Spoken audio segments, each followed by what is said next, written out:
मांग कर दिया गया है। हिंदू संगठनों की आक्रोश रैली और बंदी का ऐलान किया गया। इसके पहले भी हमने देखा था कि हिंदू संगठनों के अलावा वहां पे रहने वाले जो लोग हैं उनमें खासी नाराजगी देखने को मिल रही है। वहां लोग लगातार मसाल जुलूस निकाल रहे हैं और मसाल जुलूस निकाल करके एक ही मांग कर रहे हैं कि जो इसके आरोपी हैं उन्हें सख्त से सख्त सजा दी जाए, उन्हें फांसी की सजा दी जाए। ये मांग उनकी तरफ से की जा रही है। तो राजस्थान के ब्यावर में हिंदू लड़कियों से घिनौनी साजिश करने वाले जेल पहुंच चुके हैं, लेकिन हिंदुओं के बीच इस बात को लेकर के गुस्सा अभी भी कम नहीं हुआ है।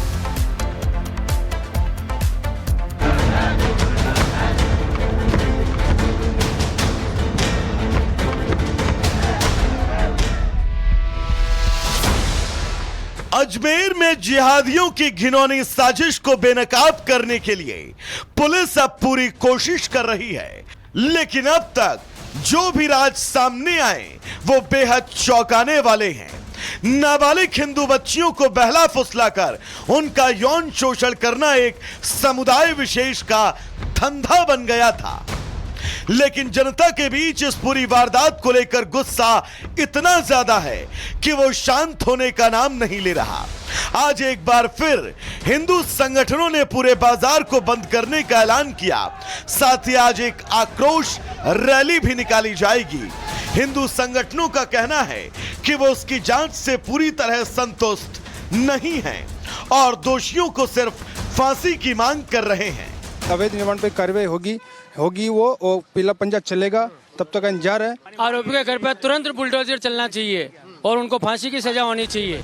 अब खबर यह भी है कि इलाके की जामा मस्जिद और कब्रिस्तान को नोटिस दिया गया।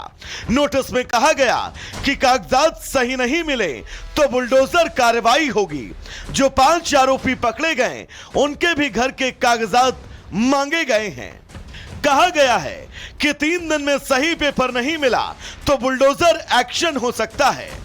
सरकार ने भी इस मामले में कड़ी से कड़ी कार्रवाई करने का फैसला किया।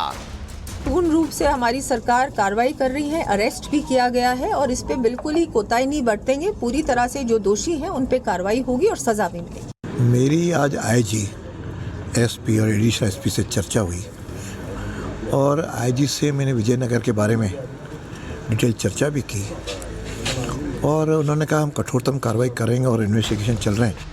ब्यावर के विजयनगर के हादसे दोबारा उन सवालों को अब जिंदा कर रहे हैं जो कि तुष्टीकरण के सहारे ऐसे लोगों का बचाव करते हैं। क्या वो अब काम की आलोचना कर पाएंगे या फिर उनके मुंह वोट बैंक के धागे से सिले हुए हैं? Bureau report, republic Bharat.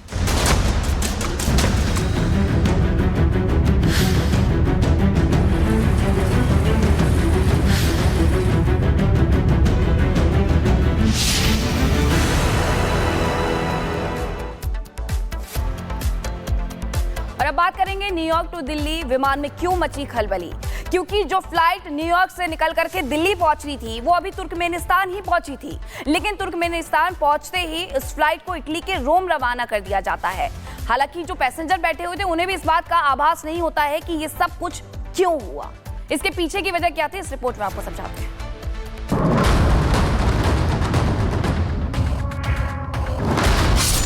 New York से दिल्ली आ रहा विमान फ्लाइट संख्या A8292 जिसके सभी यात्री निकले तो दिल्ली के लिए थे, लेकिन जब बीच हवा में उनकी फ्लाइट को मोड़ा गया तो वो सब चौंक गए। फ्लाइट दिल्ली जा रही थी, लेकिन लोगों को पता चला कि वो दिल्ली नहीं बल्कि रोम जा रहे हैं। रूसी मीडिया के हवाले से जो जानकारी सामने आई वो बता रही है कि दिल्ली जाने वाले इस प्लेन में बम होने की धमकी मिली। सूचना मिलते ही अमेरिकी विमान को तुर्कमेनिस्तान से इटली की राजधानी रोम डाइवर्ट किया गया। हालांकि सभी यात्री रोम में सुरक्षित लैंड कर चुके हैं। अपने सुरक्षित होने की जानकारी खुद एक यात्री ने सोशल मीडिया पर शेयर की। यात्री ने जो वीडियो शेयर किया उसमें फ्लाइट को एस्कॉर्ट कर रहे फाइटर जेट भी साफ दिखाई दिए। इस पर रोम इमरजेंसी रिस्पांस टीम और अधिकारी हाई अलर्ट पर हैं। एयरपोर्ट पर आने के बाद स्थिति को संभालने के लिए स्पेशल फोर्स को तैनात किया गया है। यूरोपियन एयर ट्रैफिक कंट्रोल को भी अब पूरी तरह से अलर्ट किया गया है। Bureau report, republic Bharat. Uttar Pradesh में बदमाशों के खिलाफ ताबड़तोड़ एक्शन चल रहा है। 5 जगहों पर 7 बदमाशों की गिरफ्तारी हुई। ऑपरेशन लंगड़ा चलाया जा रहा है, जिसके तहत आरोपियों पर, अपराधियों पर शिकंजा कसा जा रहा है।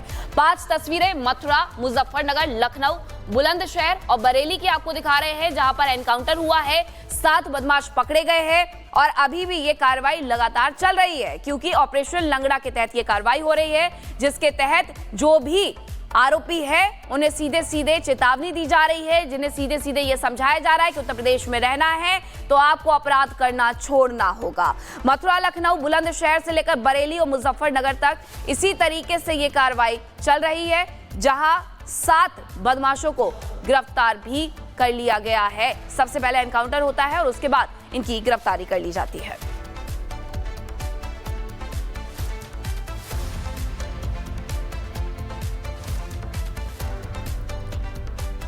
और अब बात करेंगे महाशिवरात्रि की, क्योंकि महाशिवरात्रि को लेकर के खास तैयारियां की गई है।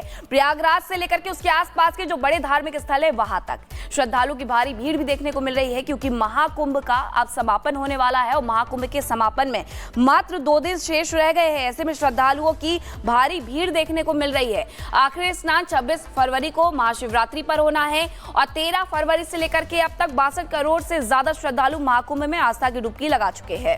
महाकुंभ जैसा हाल अयोध्या, वाराणसी में भी देखने को मिल रहा है, जहां हर दिन लाखों की संख्या में श्रद्धालुओं की भारी भीड़ उमड़ रही है। 3 तस्वीरें आपको दिखा रहे हैं, जिसमें प्रयागराज की पहली तस्वीर है। इसी के साथ अयोध्या और बनारस में भी श्रद्धालुओं का तांता लगा हुआ है, जो दर्शन करने के लिए पहुंच रहे हैं, गंगा में स्नान करने के लिए पहुंच रहे हैं, सरयू में स्नान करने के लिए पहुंच रहे हैं। बनारस से लेकर के अयोध्या तक और अयोध्या से फिर प्रयागराज, इस तरीके से लोगों ने एक पूरी ट्रिप प्लान की हुई है और यही वजह है कि जगह जगह सिर्फ और सिर्फ श्रद्धालुओं का तांता देखने को मिल रहा है। महाकुंभ का समापन अब आने वाला है, मात्र 2 दिन शेष रह गए हैं। 26 फरवरी को महाकुंभ का समापन महाशिवरात्रि के आखिरी मुख्य स्नान के साथ हो जाएगा, लेकिन अभी भी अयोध्या से लेकर वाराणसी तक ऐसी ही तस्वीरें सामने आ रही हैं, जो ये कह रही हैं कि भक्त हर हाल में महाकुंभ में अयोध्या और वाराणसी में पहुंचना चाहते हैं, ताकि वहां पहुंच करके आस्था की डुबकी लगा सके, दर्शन कर सके। कहा गया कि कागजात सही नहीं मिले तो बुलडोजर कार्रवाई होगी। जो 5 आरोपी पकड़े गए उनके भी घर के कागजात मांगे गए हैं। कहा गया है कि 3 दिन में सही पेपर नहीं मिला तो बुलडोजर एक्शन हो सकता है। सरकार ने भी इस मामले में कड़ी से कड़ी कार्रवाई करने का फैसला किया। पूर्ण रूप से हमारी सरकार कार्रवाई कर रही है, अरेस्ट भी किया गया है और इस पे बिल्कुल ही कोताही नहीं बरतेंगे। पूरी तरह से जो दोषी हैं उन पे कार्रवाई होगी और सजा भी मिलेगी। मेरी आज आईजी, एसपी और एडिशनल एसपी से चर्चा हुई और आईजी से मैंने विजयनगर के बारे में डिटेल चर्चा भी की और उन्होंने कहा हम कठोरतम कार्रवाई करेंगे और इन्वेस्टिगेशन चल रहे हैं। ब्यावर के विजयनगर के हाथ से दोबारा उन सवालों को अब जिंदा कर रहे हैं, जो कि तुष्टीकरण के सहारे ऐसे लोगों का बचाव करते हैं। क्या वो अब काम की आलोचना कर पाएंगे या फिर उनके मुंह वोट बैंक के धागे से सिले हुए हैं? Bureau report, republic Bharat.